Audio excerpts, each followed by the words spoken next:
Deven Choksey is now joining us from KRChoksey Securities. Deven, hi, good morning. Thanks a lot for joining us.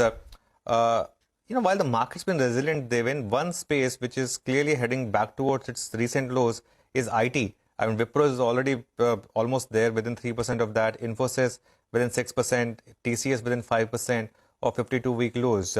What's your view on this sector? Because that's clearly something which has been keeping even the overall market gains in check.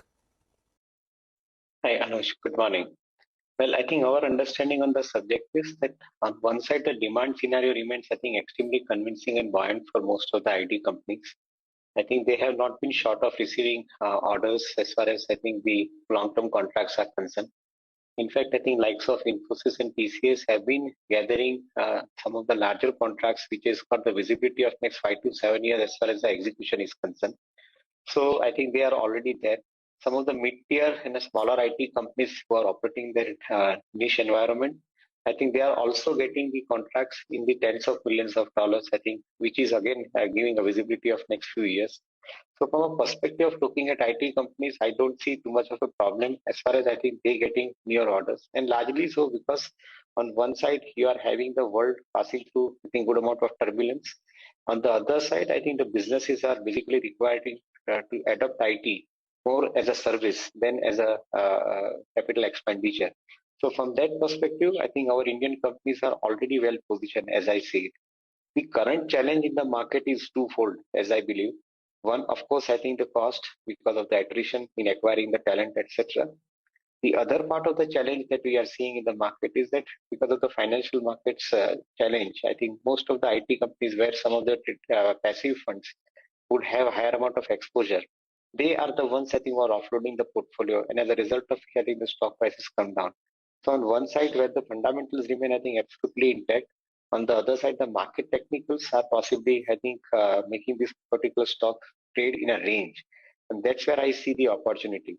At the lower end of the range, when I think these stocks are available, if you as an investor or I think even a positional trader, you buy these stocks, probably I think in a year itself, I think you end up getting 15-20% kind of appreciation out of it. So this market remains, I think, largely traded market for at least some of the largely owned stocks in IT space. And that's where I think one could possibly put the rationale that why these stocks are falling in current times. Maybe I think you will soon see the buying happening at lower levels given the strength of the fundamentals. Deven, hi, good morning. I wanted your thoughts on some of these other big movers, right? Something like in Indian hotels. UBS has come out with a report this morning where they've raised their earnings estimates for the company. At this 300 rupee price, how does the risk reward look for a stock like Indian Hotels? Sonia, good morning. Well, I think while the demand scenario for the once again occupancy in the hotel rooms has remained absolutely very, very strong. And likes of Indian Hotels, Oberoi, or for that matter, ITC, they have, I think, reasonably premium properties available with them, where they are possibly seeing a higher amount of the offtake in this season. Largely also because of the fact that soon, the next quarter, we will be entering into the marriage season. And I think next 2 quarters hereafter would possibly also be asking for that side of the demand coming in. As a result of which, the revenue and the profit scenario remains, I think, pretty strong as far as I think the current financial year is concerned. However, this particular sector remains largely capital-intensive sector, and here I think the asset-light model in some cases have started working.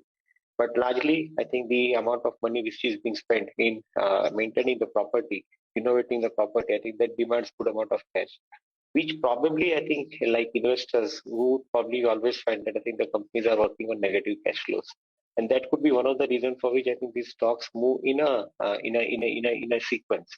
Suppose if now the sequence is that I think the working of the companies are looking stronger, so the stock prices will go up. And moment I think you are into the capex mode, again the prices will go soften. So yes, current scenario suggests that I think the stock prices should remain firm because I think the demand scenario as well as I think the profit picture is looking, I think, absolutely convincing for the current year. Okay, all right. Hi, Deven. Morning. I want to ask you about ICICI Lombard.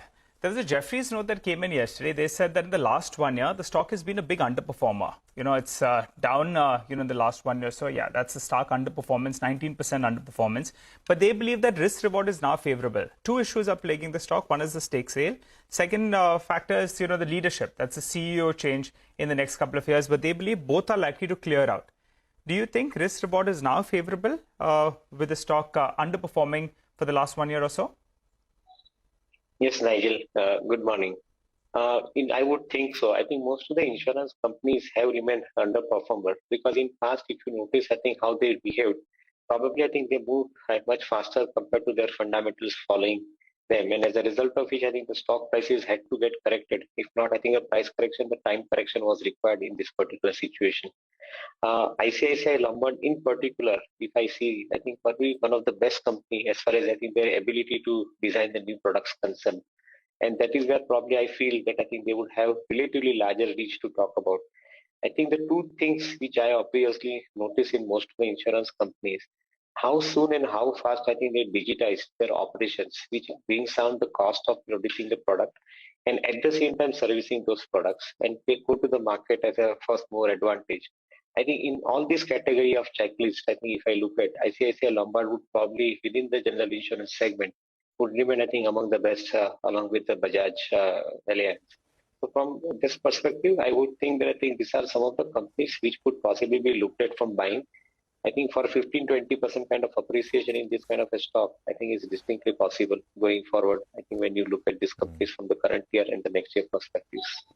Okay, well, Devan, I just want your thoughts on what's happening with Ambuja and ACC. And let's just pull out the chart of Ambuja, for example, the last 3-month chart, way above the open of a price. I mean, there was a time when let's just pull out the chart.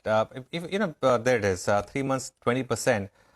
For long, of course, these stocks were trading at a discount to the peers, right? There's this wholesome discount, and now all of a sudden there's this Adani premium, right, on Ambuja and ACC. But at current level, do you buy them? What's your view on both Ambuja and ACC now? Yeah, no, so I think you call it Adani effect, I think, as far as Ambuja ICC is concerned. And definitely, I think the stock prices are quoting it premium. And as you rightly observed, I think in good many months and the years, I think the stock prices have remained underperformer for a long period of time.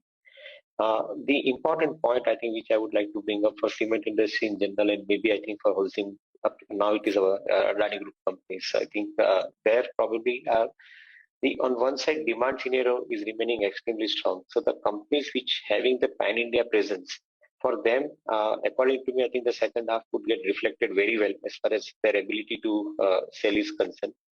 The second part which I see here is that I think if earlier quarters they were affected by the higher amount of cost and I think the input cost, probably in this quarter in the next year after, I think the costs are going to remain slightly benign, and as a result of which I think the margins are going to be protected.